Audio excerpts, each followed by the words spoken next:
Sebab tu dia mula dengan bismillah. Bismillah maksud dia zikir. Arti bismillah pun alhamdulillah. Karena alhamdulillah hadis alhamdulillah tu dua makna. Mula dengan alhamdulillah dengan makna matuk, dan mula dengan zikr dengan makna bismillah. Mafhumnya. Arti Imam Bukhari telah amal dengan mafhum hadis yang kita baca tadi. Sama ada hadis alhamdulillah, hadis salawat pada Nabi, hadis asyhadu, semua dipakai. Diamal dengan bismillah dengan makna mafhum. Dan guru saya yang cakap jawapan yang paling bagus, Imam Bukhari mula dengan alhamdulillah kitabnya, mulai dengan selawat dan mula dengan asyhadu. Cuma dia tidak tulis, dia mula dengan baca. Maksudnya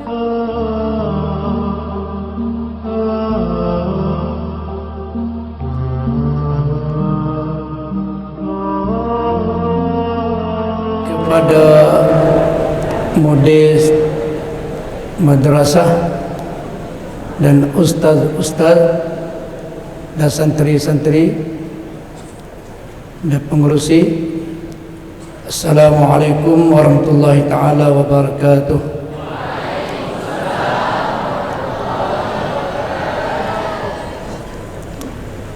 Bismillahirrahmanirrahim. Alhamdulillah nahmaduhu wa nusalli wa nusallimu ala rasulihil karim.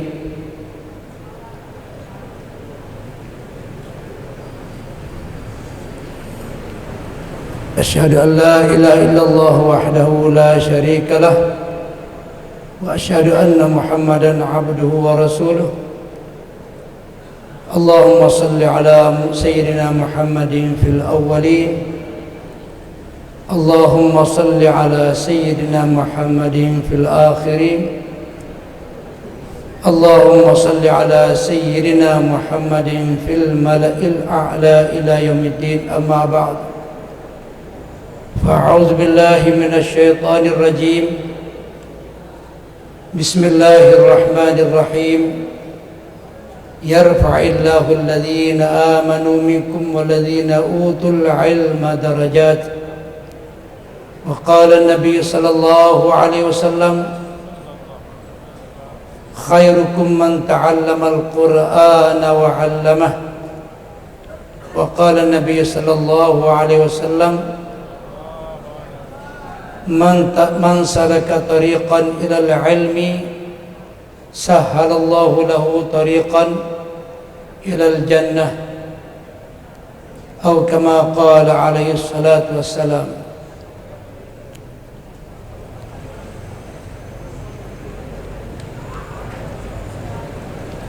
Alhamdulillah, kita semua bersyukur kepada Allah Subhanahu wa taala, yang mana Allah SWT telah bagi taufik hidayat kepada kita semua. Ada perasaan ingin mempelajari ilmu ilahi, kerana ilmu di atas dunia ini kalau kita bagi cuma dua bahagi saja. Satu, ilmu ilahi. Yang kedua, ilmu maddi, ilmu kebenaran. Apabila berlawan di antara orang yang mempunyai ilmu ilahi dan yang mempunyai ilmu maddi, yang menang ialah orang yang mempunyai ilmu ilahi. Yang ada ilmu maddi kalah. Di dalam Quran Allah Ta'ala cerita Nabi Ibrahim yang mempunyai ilmu ilahi, dan Namrud seteru musuhnya yang mempunyai ilmu maddi. Siapa yang menang? Yang menang Ibrahim, kerana di sebalik ilmu ilahi ada Allah, dan di belakang ilmu maddi enggak ada apa-apa pun, kosong. Musa yang mempunyai ilmu ilahi, dan Fir'aun dia mempunyai ilmu mandi. Siapa yang menang? Yang menang adalah Musa alaihissalam, kerana di belakang ilmu ilahi ada Allah, dan di belakang ilmu maddi tidak ada apa-apa pun. Namrud mempunyai segala-gala, ilmu keaskaran, ilmu ekonomi, ilmu pemerintah, segala-gala di tangan Namrud. Tapi Ibrahim hanya mempunyai Allah Subhanahu wa taala. Siapa yang menang? Ibrahim menang. Alhamdulillah, sekali lagi kita bersyukur kepada Allah, yang mana Allah telah bagi taufik kita merasa ingin untuk mempelajari ilmu ilahi. Ilmu ilahi ada syaratnya untuk dapat ilmu ilahi.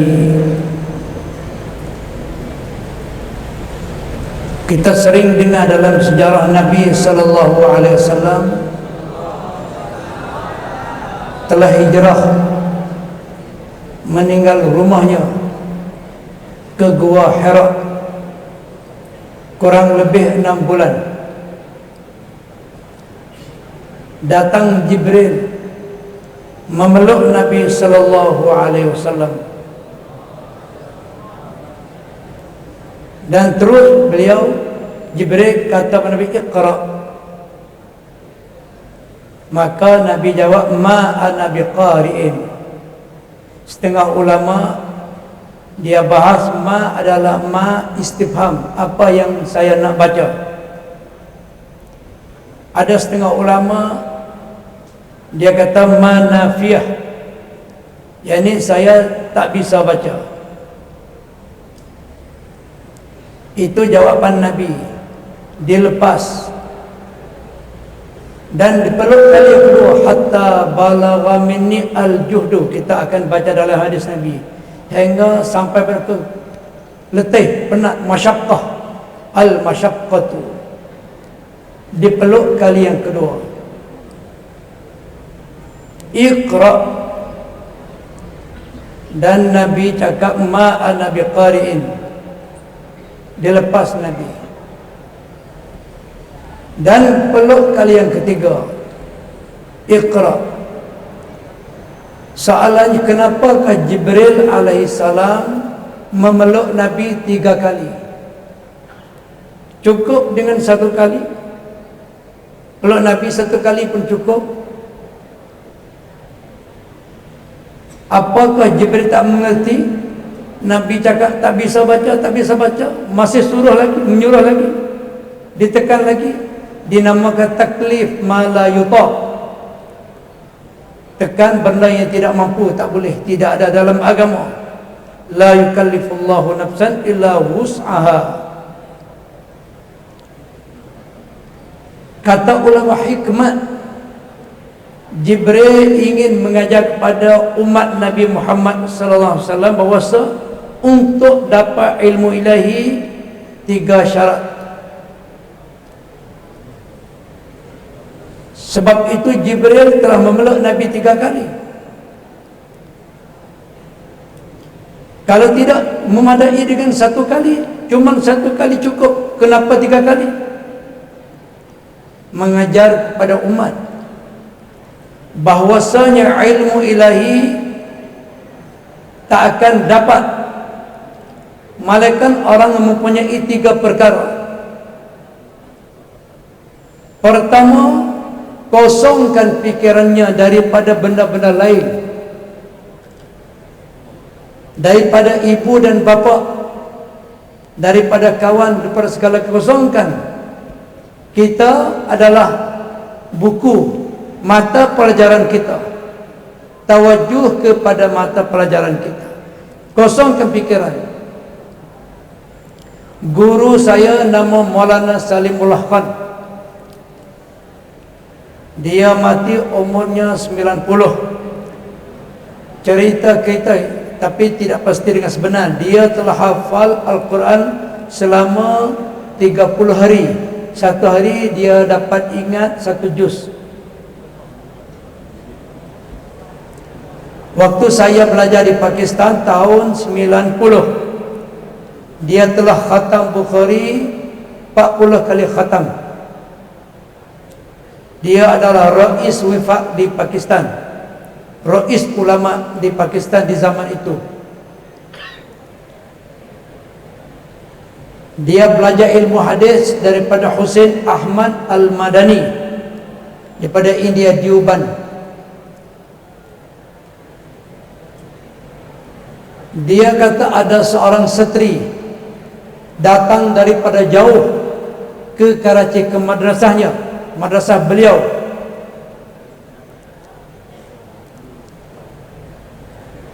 Setelah datang terus mengaji. Apabila datang surat daripada kampung, anak ini tak baca, dimasukkan dalam almari. Tidak peduli pada buku-buku tulisan risalah yang datang daripada kampungnya. Sampai 2 tahun budak ini sudah jadi hafiz Al-Quran 30 juz. Sambung lagi belajar kitab hingga sampai 8 tahun. Habis Kutubus Sittah 10 tahun. Anak tadi telah buka, seteri itu buka almarinya, dia dapati, dia baca buku. Ada yang mati, ada mati di kampung dia. Alhamdulillah, kerana aku tidak peduli pada buku baca risalah yang datang pada kampung, sekarang aku telah menjadi hafiz dan jadi alim. Kosongkan fikiran. Yang kedua, hikmat Jibril peluk Nabi kali kedua, tawajuh kepada mata pelajaran. Tawajuh. Ini hikmat. Dan kata beliau, hikmat memeluk Jibril peluk Nabi kali 3, ilmu bukan daripada guru, daripada Allah SWT. Sebab tu kita harus minta. Kalau tak faham, minta pada Allah SWT. Minta dengan yakin. Kalau kita tak ingat, kita tak faham, kita minta. Dan satu lagi pesanan.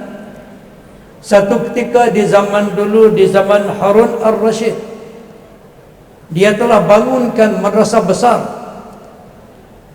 Dia bukan mengajar sendiri, dia adalah Raja Amirul Mukminin daripada Daulat Abbasiyah, daripada anak cucu Abbas di Baghdad.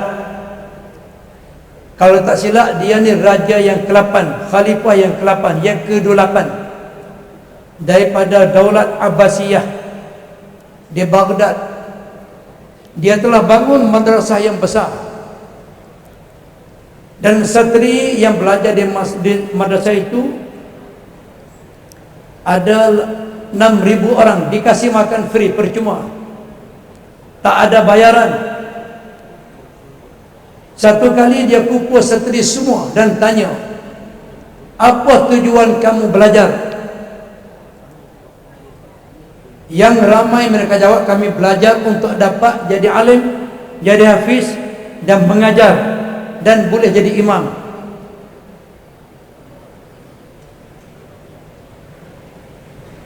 Kata Imam Ghazali, akhirnya di depan dia ada seorang anak kecil, seteri yang kecil, yang paling kecil dalam jemaah, dalam seteri yang ramai. Anak, apa tujuan kamu belajar? Kata anak tadi, saya belajar untuk dapat redha Allah. Kata Harun Ar-Rasyid, kalau tidak kerana anak ini, aku tutup madrasah. Sia-sia aku bangun madrasah. Kalau semuanya niat dunia, niat yang paling betul kita belajar, macam mana kita belajar dapat redha Allah. Redha Allah. Walaupun ta'alim, Allah Ta'ala redha cukup. Semua dunia. Anak yang kecil, siapa nama dia? Ialah Imam Ghazali rahmatullahi alaih. Imam Ghazali rahmatullahi alaih, yang mengarang kitab Ihya Ulumuddin. betulkan niat kita. Setri pelajar yang mulia di Aceh, kita masuk dalam modal kita. Di Aceh, di Fatani sama. Bahkan kami di Fatani ada pesantren macam ini. Kami juga mengajar dan belajar kitab kuning. Saya belajar di Fatani kitab kuning 15 tahun. Sampai umur 29 saya hijrah pergi ke Pakistan. Guru saya nama Syekh Muhammad bin Ahmad Haji Ahmad bin Haji Abdul Wahab. Dia belajar di Mekah bersama Pak Da'i dan anak murid Syekh Yasin Al-Fadani, belajar ilmu falak. Dan saya pun alhamdulillah telah belajar pada beliau, guru saya, dan boleh bisa buat masa letak waktu salat Gharbiyah. Tapi dah lama, dah 40 tahun kurang lebih, lupa ilmu falak, tak ada dipakai. Sudah dapat ijazah pada guru dan tinggal terus. Dia belajar di Mekah, dia kahwin umurnya 40 tahun. Allah Ta'ala lanjut umur dia mati umur 120. Dia baca Quran yang kecil, umur 100 tidak pakai kacamata, spek mata yang kecil. Di bulan puasa ia khatam 2 hari 1 kali khatam. 1 bulan ia boleh khatam Quran 15 kali khatam. Ia kasih kepada saya, mak, tahun ini baba telah khatam 15 kali, arti 2 hari 1 kali khatam. Beliau adalah guru yang pertama, ulama pertama mengambil dakwah di Fatani daripada ahli sunnah wal jamaah. Dia adalah rojakan ulama-ulama usuluddin di Fatani di masa dia ada.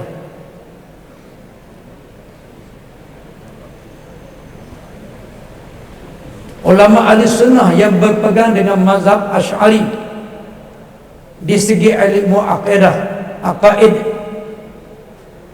Saya sendiri belajar sama beliau Kifayatul Awam, Surgawi Hudhudi dan Abdus Salam syarah bagi Ummul Barahin, dan belajar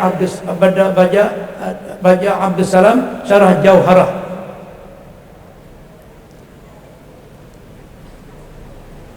Sama di sini di Thailand semua. Kami kitab kuning guna kitab Ahli Sunnah. Kerana ulama di sana di Thailand, kerana ulama petani yang awal masuk ambil usaha dakwah, guru saya pertama kali, maka banyakkan ulama petani yang berahli sunnah, akidah Asy'ariyah lah mereka yang jadi pengikut dakwah. Wahabi tak ada. Karena ulama Asy'ariyah yang mengambil usaha dakwah, yang bermazhab fiqhnya Syafi'i. Yang kita pakai di sini atau di Fatani bukan Syafi'i, bahkan kita pakai Syafi'iyah. Karena tidak ada di kami di Fatani, kami tidak mengajar Syafi'i. Adapun kitab Tuhfah, kitab Muhallil, kitab Mughni Muhtaj, kitab Iqna, Sirajul Wahhaj, Fathul Wahhaj, atau Zakat Asal, Surgawi Tahrir, semua itu bukan Syafi'i, bahkan dia adalah Syafi'iyah. Daripada ulama-ulama mujtahid tapi memakai kaedah Syafi'i. Usul fiqhnya mereka Syafi'i. Ada pun ijtihad sendiri, dinamakan mujtahid muqayyad seperti Imam Nawawi. Sebab tu banyak pendapat Imam Nawawi tidak muafakat dengan pendapat Imam Syafi'i, karena dia adalah Syafi'iyah. Ulama yang ijtihad hukum melalui guna kaedah Imam Syafi'i. Mengikut Imam Syafi'i di segi kaedah, di segi petua, kadang-kadang ada yang petua sendiri, mengikut pendapat sendiri. Jadi di sini tak tahu di tempat kami pakai kitab Syafi'iyah daripada bermula pada 2 matan. Satu matan Abi Syuja' dinamakan Ghayatul Taqrib, dan di sana kami belajar Fathul Qarib, itu Bajuri, dan Kifayatul Akhyar, dan Iqna. Kami pun dibelajar sana. Sini mungkin sama. Dan kalau satu lagi Imam Nawawi, khalasah daripada Muharrar daripada Imam Rafi'i, iaitu Minhajul Talibin. Daripada kitab ini banyak syarahnya. Sirajul Wahhaj, ada Mughni Muhtaj, ada Muhalli, ada Nihayah Ramli, ada Tuhfah, semua daripada Mughni, daripada Minhajul Talibin. Ini dua. Yang saya beritahu kitab yang diajar di sana sini, kitab kuning. Alhamdulillah, Allah Ta'ala masih kekal lagi kita belajar kitab kuning untuk menjaga agama, ilmu yang sebenar. Kami kalau di Thailand, kami cakap sekarang ilmu agama telah hilang, malaikat ada di pesantren-pesantren yang ada lagi, masih kekal lagi. Yang kita belajar kitab Turath. Payah, kadang-kadang orang Arab yang bisa baca Arab pun mereka tak mengerti kitab Turath kalau tidak belajar. Macam orang Melayu, orang Melayu tidak paham mutlaqil badrin, mutlaqil badrin kalau tidak belajar. Baca sendiri tidak dapat dipahami. Ini kitab Turath. Cuman sama di antara Aceh dengan Fatani, mereka takut untuk untuk menghafal Al-Quran, takut lupa nanti dosa besar. Kalau zaman saya masih kecil-kecil lagi, nak mengapai Yasin tak takut, kenapa? Panas. Dia kata panas, iaitu karena dia hafal Yasin panas tubuh. Mungkin karena lain niatnya, karena nak jadi bomo. Sekarang dialah banyak hafaz Al-Quran, tapi tak ada panas. Sebuah Al-Quran sekarang telah wujud di jalan. Kadang-kadang malam Jumaat ada senteri yang sanggup baca Quran lepas isyak dalam berdiri, selesai belum subuh, sebuah Al-Quran. Saya lihat dengan mata anak kecil berdiri hingga sampai dapat khatam Quran malam Minggu, malam Jumaat sebelum subuh. Tidak mustahil, tidak mulai buku Allah Ta'ala telah bagi ingatan, tapi tak ada pening, tak ada panas. Satu lagi, takut untuk belajar kitab hadis. Ini modal kita. Takut jadi Wahabi. Betul tak? Belajar hadis nanti jadi Wahabi, tidak ikut ulama lagi, tidak pakai ulama lagi. Sebenarnya belajar ilmu hadis ada dua. Satu, yang mengajar hadis muqallidin, yang muqallid, yang ada mazhabnya. Di Pakistan pun ada satu aliran mengajar ghair muqallidin, tapi satu aliran lagi belajar dengan cara muqallid. Aliran yang baru mendatang pada Madinah, mereka ghair muqallidin, itu tinggal mazhab. Tapi satu lagi belajar muqallidin, bermazhab. Cuma di Pakistan mazhab Hanafi. Saya alhamdulillah kerana umur 29, guru saya umur 100 di zaman itu, dia kasih tahu pada saya, "Mat, sekarang baba tak boleh mengajar lagi kerana matanya keluar air, tak ada tempat nak belajar lagi." Buat keputusan ke Pakistan, nak mengaji di Jamiah sekolah BA ni, tapi Allah Ta'ala tak kasih. Alhamdulillah, tapi Allah Ta'ala kasih jumpa ulama Syekhul Hadis untuk belajar hadis. Jumpa dengan dia, dia tanya, apa yang kamu mau belajar? Fiqh sudah belajar, Nahwu sudah belajar, Balaghah sudah belajar, Mantiq sudah belajar, Usul Fiqh sudah belajar. Yang saya nak, yang tidak ada tempat saya di Fatani tak ada, iaitu hadis. Macam mana di sini pun belum ada lagi hadis. Di Thailand tak ada hadis. Kalau ajar di Fatani dahulu cuma sekadar riyadus salihin atau hadis arba'in, kutubus sittah gak ada diajar kerana takut takut jadi Wahabi. Betul tak? Betul tak? Macam saya takut. Takut. Karena kita bukan macam nak tinggal ulama tak nak faham hadis dengan sendiri, tak bisa.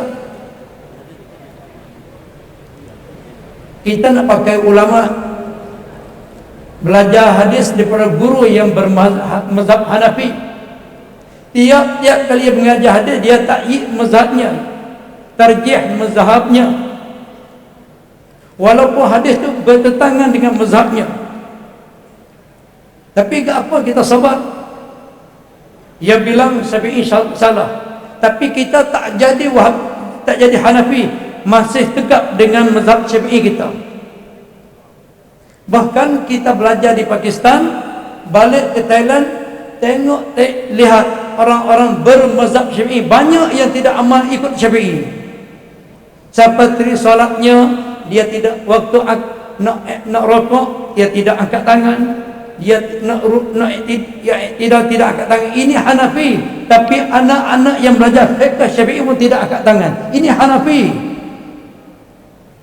Kita benci, kita marah, kita cakap kita ngaji yang bermazhab tak akan bertukar. Kita ada imam Hanafi, imam Hanafi, kita berimam Syafi'i. Imam Syafi'i adalah imam kita. Walaupun ngaji hadis, kita ikut imam Syafi'i. Bahkan segala kitab-kitab kutubus sittah, Bukhari, Muslim, Tirmizi, Abu Daud, Nasa'i, Ibnu Majah, kita bilang ikut tertib darjat kita yang paling mulia Bukhari dan Muslim, Quran, dan Tirmizi, dan Abu Daud, dan Nasa'i, dan Ibnu Majah dinamakan kutubus sittah, sunan sittah.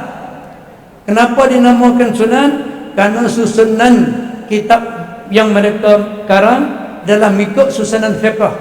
Kitabut taharah, kitabus salah, kitabus saum, kitabus siam, terus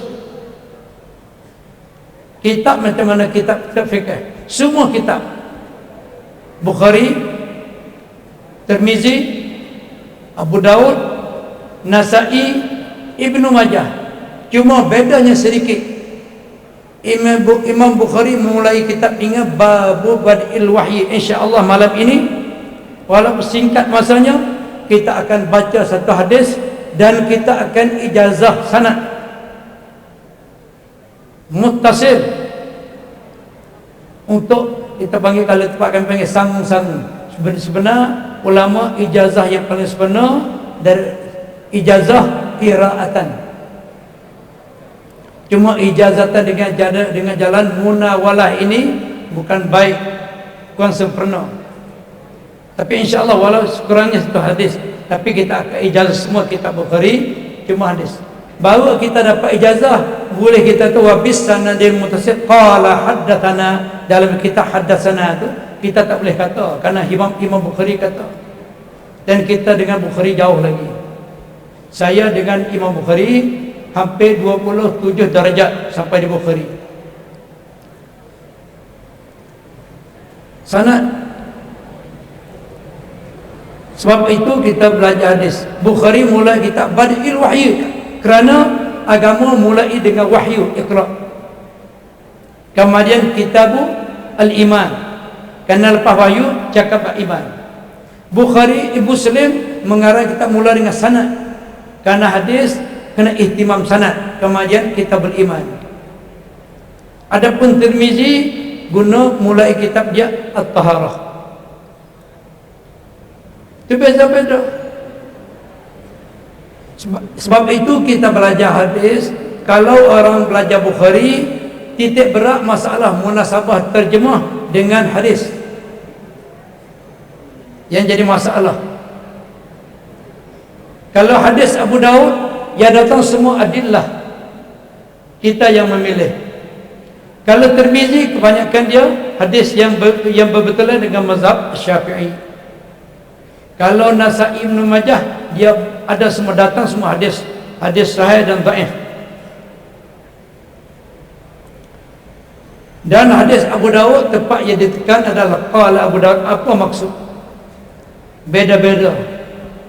Sebab tu kami alhamdulillah mulai di Thailand kurang lebih 14 tahun mulai mengajar kutubus sittah. Tidak pandai tapi terpaksa, kerana kita ada saat mulai mengajar. Dan sudah 14 kali khatam Bukhari. Tiap tahun khatam hadis. Dan maksud kita mengajar hadis, yang mengajar hadis tidak syarat dia ingat hadis, kerana kita pakai kitab. Yang boleh mengajar hadis dia ada sanad. Kalau tidak ada sanad tak boleh mengajar hadis.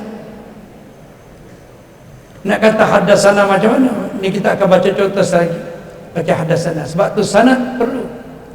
Sebab tu kata ilmu Ibnul Mubarak, laulal isnadu laqala man qala ma qala. Kalau tidak isnad akan berkata mereka yang berkata apa yang ingin nak kata, kerana sanad tiada, enggak ada. Kata Sufyan Ats-Tsauri, bukan semalam saya silap, bukan Imam Sufyan Ats-Tsauri. Al-isnadu silahul mu'min. Isnad adalah senjata bagi mukmin. Lau lam yakun indaka fa kaifa tuqatil, fa kaifa tuqatilu. Jikalau gak ada di sisi engkau sanad senjatanya, maka bagai kamu mau berperang. Kalau senjata gak ada, waktu macam mana kita hasil senjata, iaitu sanad. Itu maksud. Dan orang mengajar hadis Nabi tidak syarat mempunyai hadis banyak, tidak syarat dia pandai segala usul, tak ada syarat dia jadi ulama, kerana dia bukan mengeluarkan masalah, bukan petua masalah, bukan takhrij hukum, bahkan sekadar menyampai sanad. Ya ada sanad mutasil boleh menyampai. Kadang-kadang anak murid boleh alim, lebih bijak, lebih ingat pada guru. Nabi SAW bersabda, liyuballigh asyahidu minkum al-ghaib. Hendaklah menyampai orang yang ada di majlis ini di Hajjatul Wada, al-ghaib akan orang yang enggak ada di majlis ini. Rubba muballaghin, muballagati murid, amin sami'in, lebih alim, lebih ingat pada guru. Sami'in adalah guru, dengar pada Nabi. Kadang-kadang muballag yang disampaikan anak murid lebih alim daripada guru. Walaupun gurunya alim, tapi hadis ini dia ada sanad, dia boleh menyampaikan. Ibnu Abbas telah musafir 1 bulan untuk mempelajari satu hadis saja. Sekarang kita takut nak belajar hadis Nabi, sebab tu tak boleh takut. Ini senjata. Sanad yang kita belajar, yang saya nak sampai sini, sanad kita daripada lalu ke dia sampai pada Syah Waliullah, Syah Waliyah, kepala yang bawa hadis kepada di India, terus jalannya sanadnya kepada Zakaria Ansari. Sebab tu kita sering bertemu dalam kitab Tuhfah Syurgawi Tahrir, rawahu Syaikhan, kama rawahu Syaikhan, itu Bukhari Muslim. Artinya dia sudah ada sanad. Karena orang tidak ada sanad, kata setengah ulama, tidak boleh kata rawahu Syaikhan, kena kata akhrajahu Syaikhan. Rawah kena ada sanad muttasil. Ihtimam sanad. Sebab tu sanad harga lebih mahal daripada BA. Al-Zahab, emas, mahal daripada BA, mahal pada MA, sanad lebih mahal. Ada sanad. Ada setengah pergi ke Yaman untuk mengambil sanad, 1 minggu saja cuma baca, macam baca Quran, untuk memahami syarahnya banyak. Dia maktabah syarah banyak. Syarah Bukhari, ada Fathul Bari, ada Irsyad Syari, ada Minhatul Bari, ada Kashful Bari, ada Kaukabud Duri bagi Imam Ibnu Battal, Irsyadus Syari, banyak syarah-syarah. Itu sudah siap. Ulama telah bertulis syarah dan pendapat ulama. Kita ikut saja. Sekarang kita yang harus kita rebut adalah sanad. Adapun syarah mengikut ulama tanpa kita tidak petua baru. Kita ikut ulama-ulama Syafi'i kita yang buat. Dia kata boleh boleh, dia kata halal halal, dia kata haram haram, dia kata batal batal. Kita ikut batal. Kita tidak takrif hukum, tidak mengeluarkan hukum, tidak petua masalah. Karena kita sekarang bukan ahli mujtahid. Kita bukan ahli mujtahid. Kita belajar untuk menyapai sanad. Sebab itu sanad adalah penting. Belajar hadis Nabi. Sebab itu harus kita memiliki sanad. Saya setelah pergi Pakistan barulah bertemu ini asal fiqh, ini asal sejarah, ini asal tafsir, ini asal tarikh. Semua ada dalam kitab Kutubus Sittah. Imam Bukhari telah mengarang dalam kitab dia, dalam hadis, mengukur hadis dalam kitab dia 7,000 lebih hadis. Campur dengan hadis mukarrar, tidak campur dengan hadis mu'allaq. Hadis yang Imam Bukhari mengeluarkan hadis yang tidak wayak sanad dinamakan hadis mu'allaq. Akhrajahul Bukhari mu'allaqan dinamakan mu'allaq, bukan musnadan. Itu cuma saya kena memakai masa banyak sikit sini. Kita cuma insya-Allah kita seperti selalu maksud belajar hadis. Jadi sekarang kita nak bagi tahu kita penyakit takut nak belajar hadis, takut jadi wahabi. Sebenarnya kita belajar hadis yang muqallid, ulama muqallidin, dengan aliran muqallidin. Kita akan jadi muqallidin, bukan ghairi muqallidin. Kita ikut mazhab Syafi'i, kita tetap walaupun mengajar hadis. Bahkan kemas lagi fiqh, kita makin kemas, kejap lagi, lebih kejap daripada dulu kerana ada hadis, dalilnya ada. Hadis sanad kita lalu Ibnu Hajar, Zakaria Ansari dan Ibnu Hajar Haytami dan Ibnu Hajar Asqalani, semua Ramli, semua mereka sanad, dan kita sanad kita lalu. Karena orang ulama Hanafi pun terus lalu ke Imam Syafi'i sampai Kurdi, karena Imam Bukhari ia lahir di Bukhara.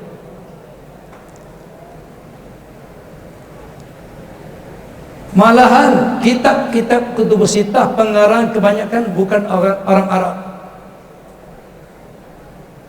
Hadis malaikat Muwatta Imam Malik dan bagi Imam Syafi'i itu orang Arab. Ada Bukhari orang Bukhara, Muslim Abu Daud Sajistani, Tirmizi Turmus, bukan orang Arab, orang Ajam. Dan mereka semua bermazhab Syafi'i.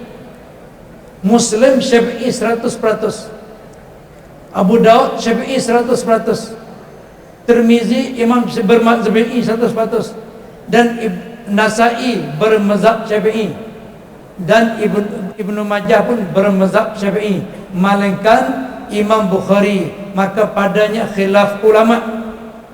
Sebahagian ulama kata dia adalah pengikut Imam Syafi'i, sebahagian ulama dia adalah mujtahid mutlak, ia ijtihad sendiri. Sebab tu kalau ingin faham fiqh Syafi'i, tengok terjemah babnya. Itu seperti selalu kita bagi tahu tentang hadis Bukhari. Saya mengajar di sana, alhamdulillah, hadis Bukhari. Malam ini belum daripada kita baca hadis Bukhari, kita bagi tahu sedikit sebanyak sejarah terjemah bagi Imam Bukhari, dan kita sedikit kelebihan apa yang ada dalam kitab Bukhari. Kemudian kita akan baca sanad. Saya minta maaf kalau termakan masa sikit, terpaksa kerana tak habis maudhu'. Imam Bukhari dia lahir di negara Bukhara, dalam negeri Rusia, dekat dengan Afghanistan dan Iraq. Ayahnya mati, beliau masih kecil lagi. Waktu dia lahir, matanya tak nampak, buta. Lahir dengan keadaan matanya buta. Ayahnya mati, dia dalam perut ibunya, dan dia lahir matanya buta. Ibunya risau, setiap hari doa kepada Allah supaya anaknya dapat melihat. Dengan yakin, cukup 40 hari ibunya bermimpi berjumpa dengan Nabi Ibrahim alaihissalam. Kata Nabi Ibrahim, "Hei perempuan, anak kamu Allah telah kembali penglihatannya. Esok pagi dilihat anaknya dapat melihat." Kekuatan doa Allah Ta'ala bagi pada orang kita. Umat Nabi Allah Ta'ala bagi kekuatan sebagaimana kekuatan Anbiya alaihissalatu wassalam. Ini umat Nabi. Kalau Nabi Isa orang mati hidup balik, sahabiah orang perempuan di zaman Nabi bawa anak lelaki ke Madinah dan mati, dan riba anaknya, ya doa, "Ya Allah, kalau aku kembali dengan keadaan anakku mati, maka orang kafir semua akan marah padaku karena dia tinggal agama saja. Allah Ta'ala matikan anaknya, kembali hidup semula anaknya hidup semula kepada doa orang beriman." Bukan Nabi, sahabat, sahabiah, perempuan, bukan lelaki. Ini Allah Ta'ala bagi kekuatan kepada kita. Nabi Ibrahim dimasuk ke dalam api, api tak boleh menyalakan, menghanguskan walaupun bulu satu helai bulu. Abu Muslim Al-Khawlani, ia bukan sahabat, dia tabi'i. Di zaman Abu Bakar dihantar ke Yaman untuk dakwah raja palsu nama Aswad Al-Ansi. Setelah Nabi kita wafat, maka telah bangun dua orang Nabi palsu. Satu Musailamatul Kadzab di Yaman, yang kedua Aswad Al-Ansi. Mereka ini telah dapat pengikutnya ramai pengikut mereka. Abu Muslim sendiri ke Yaman untuk dakwah Nabi palsu. Dia ditangkap dan diikat, dia dibuang ke dalam api. Api yang menyala, api sebenar-benar api, nyala, tali-tali yang diikatnya semua nyala, tapi bulu roma satu helai pun tidak nyala.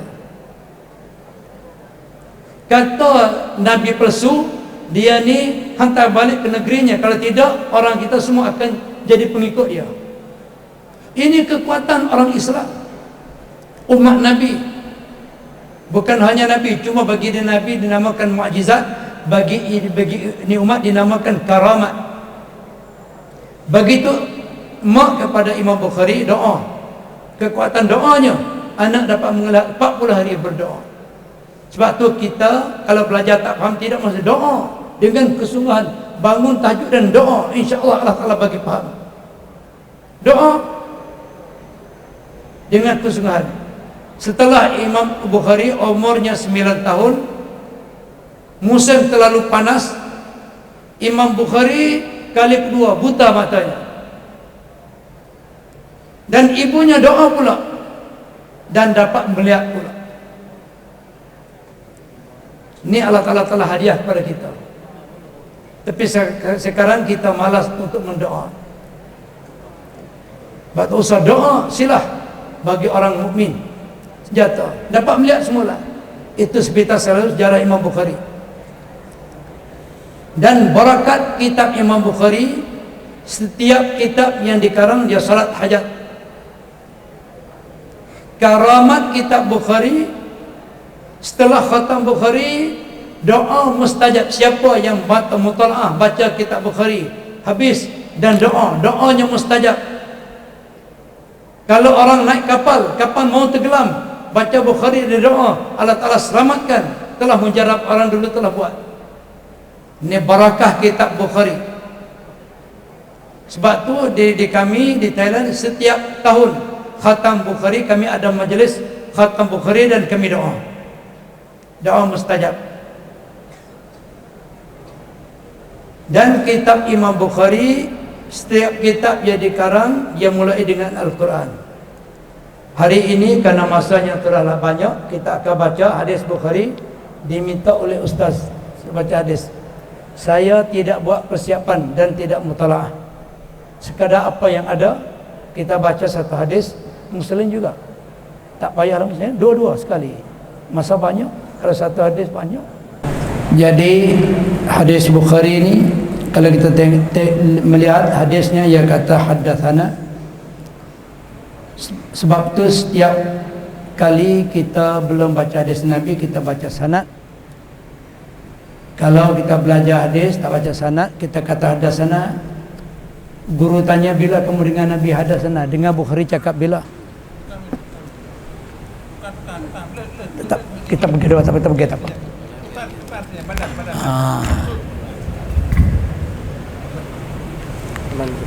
Ya.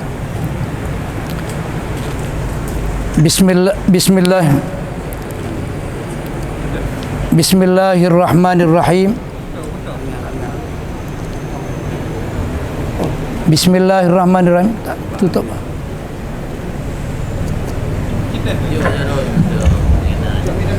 Kita pegang apa? Kita pegang. Biar saya pegang.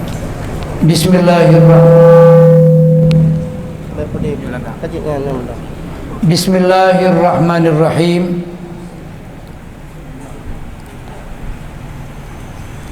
Wa bisanadil muttasil minna.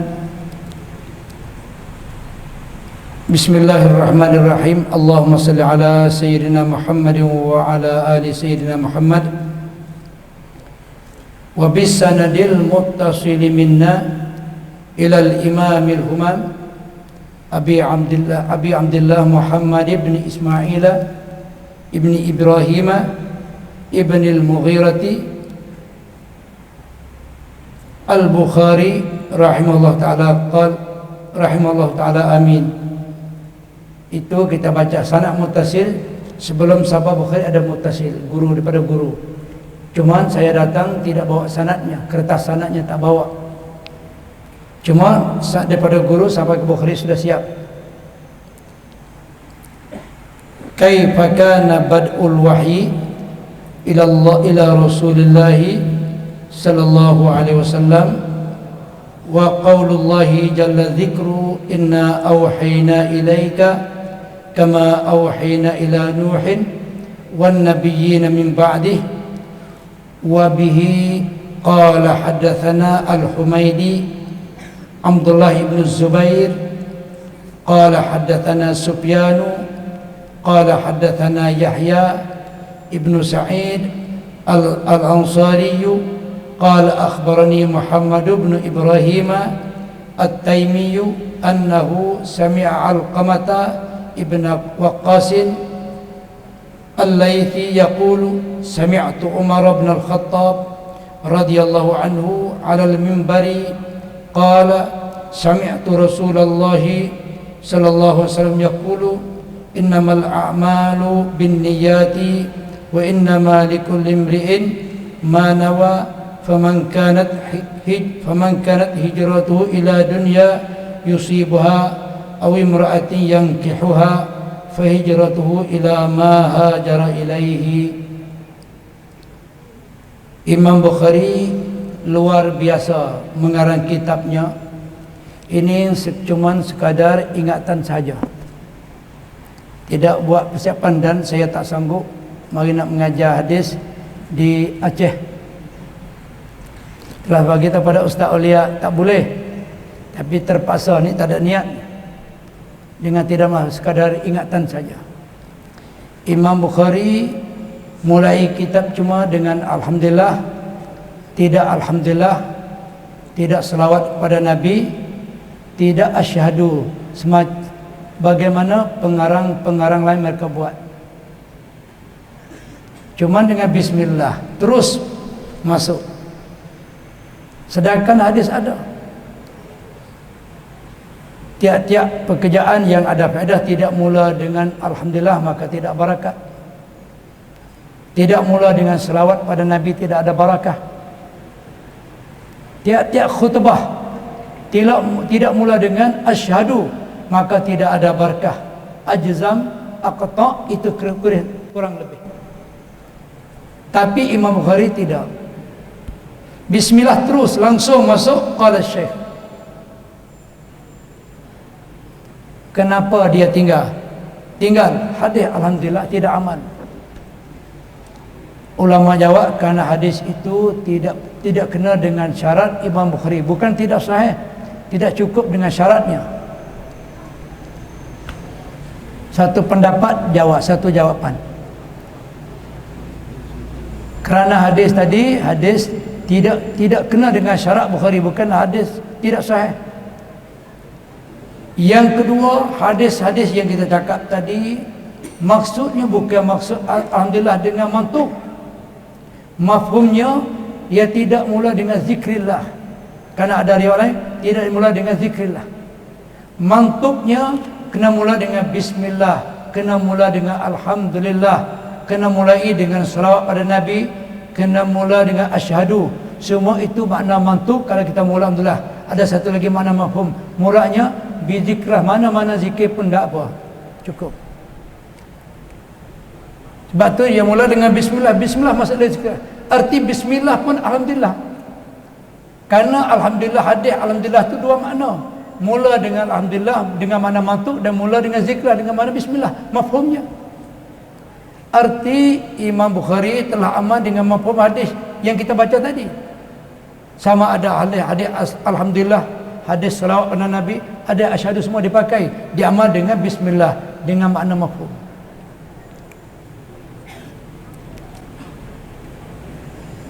Dan guru saya yang cakap jawapan yang paling bagus, Imam Bukhari mula dengan alhamdulillah kitabnya, mulai dengan selawat dan mula dengan asyhadu.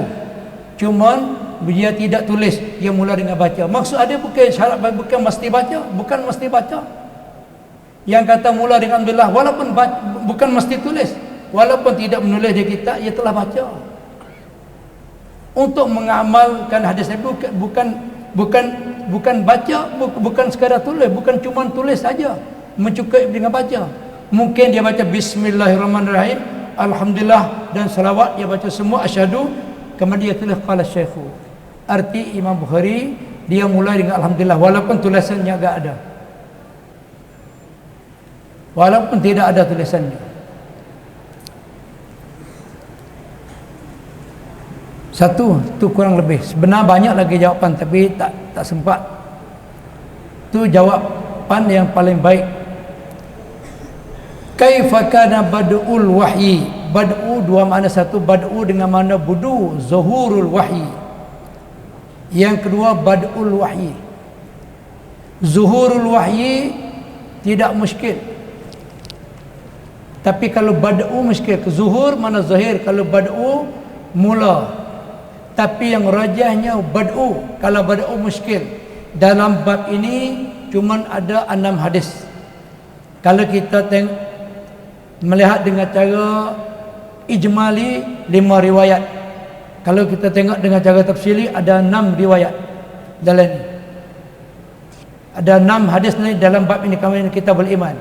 Ada 5 riwayat atau 6 riwayat gitu. Semua tu yang muafakat dengan terjemah Bukhari satu hadis, iaitu hadis yang kedua. Hadis pertama tidak ada munasabah dengan hadis Nabi. Ini masalah hadis Bukhari. Tapi kita pakai bad'u kerana Bukhari guna banyak bad'ul haidi, bad'ul adhan. Dalam kitab ni banyak bad'u. Yang rajahnya budu dengan bad'u yang molek kerana di tempat yang paling betul. Kenapa? Di lain tempat pun bad'u bukan budu. Bad'ul adhan ada dan bad'ul haidi pun ada. Cara ringkasnya bad'ul wahyi. Sini pun masalah. Kemudian Imam Bukhari ada dia apabila dia buat bab, dia untuk menguatkan bab dia datang dengan ayat Al-Quran kesekaliannya kalau ada, dan azhar perkataan sahabat. Ini ayat Quran, kaifa kana bad'ul inna auhayna ilaika kama auhayna ila nuhin wan nabiyyin min ba'di. Allah Taala wahyu, kami wahyu kepada engkau Muhammad sebagaimana kami telah bagi wahyu kepada Nabi Nuh dan nabi-nabi selepas daripada Nabi Nuh alaihi salam. Sedangkan kita sedia maklum, nabi sebelum Nabi Nuh ada lagi. Sebab apa Allah Ta'ala tasbihkan wahyu kepada Nabi kita sama kepada wahyu kepada Nabi Nuh, kerana Nabi awal-awal Nabi yang Allah Ta'ala yang Allah Ta'ala hantar ke alam dunia ini yang menghapus syirik adalah Nabi Nuh. Di zaman Nabi Adam tidak ada syirik, di zaman Nabi Idris tidak ada syirik, di zaman Nabi Syis tidak ada syirik, dan Nabi Nuh mula-mula Nabi yang menghapuskan syirik. Begitulah Nabi Muhammad kita pun Allah Ta'ala hantar untuk menghapuskan syirik. Satu. Yang keduanya, Allah Ta'ala telah bagi amaran bahwasanya siapa yang tak menerima dakwah Nabi Nuh, maka dia akan menerima azab akibat daripada Allah Subhanahu Wa Taala.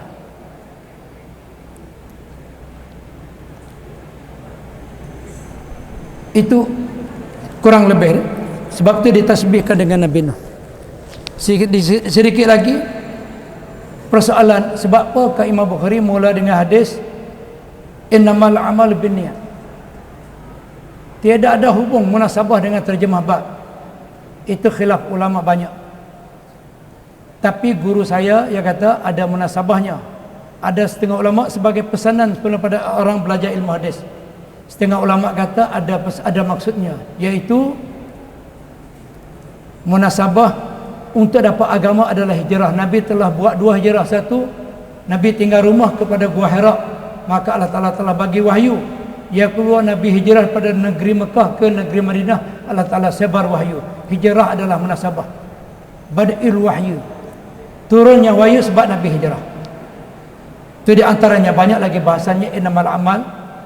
Sini baba kita kata ringkaskan, boleh ringkaskan masa, kita pun ringkaskan. Sudah pakai masa banyak. Sebab itu kadang-kadang kita mengajar hadis, satu hadis terpakai masa 1 jam dia pertama.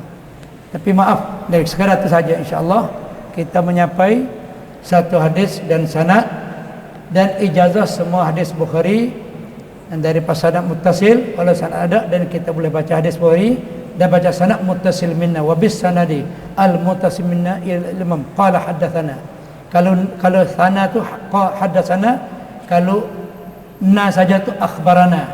Haddatsana guru baca, muridnya mendengar. Akhbarana murid baca, guru dengar. Yang ramai semua mendengar. Satu yang baca, semua dengar, dinamakan akhbarana. Itu mungkin setengah ulama. Sekadar itu saja. Kita doa sikit. Pandai dia rekas. Alhamdulillahirabbil alamin. Allahumma salli ala Muhammadin wa ala ali Muhammad.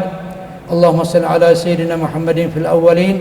Allahumma salli ala Muhammadin fil akhirin. اللهم صل على سيدنا محمد في الملأ الأعلى إلى يوم الدين وإلهكم إله واحد لا إله إلا هو الرحمن الرحيم الله لا إله إلا هو الحي القيوم وعنت الوجوه للحي القيوم لا إله إلا أنت سبحانك إني كنت من الظالمين يا أحد الصمد الذي لم يلد ولم يولد ولم يكن له كفوا أحد يا أول الأولين يا آخر الآخرين يا ذا القوة المتين يا راحم المساكين يا أرحم الراحمين يا أرحم الراحمين يا أرحم الراحمين يا راحم المستضعفين يا ودود يا ذا العرش المجيد يا فعالا لما يريد يا مبدئ ويا معيد يا بديع السماوات والأرض يا ذا الجلال والإكرام اللهم إنك عفو كريم تحب العفو فاعف عنا اللهم اغفر لنا ولوالدينا ولمشايخنا ولتلامذنا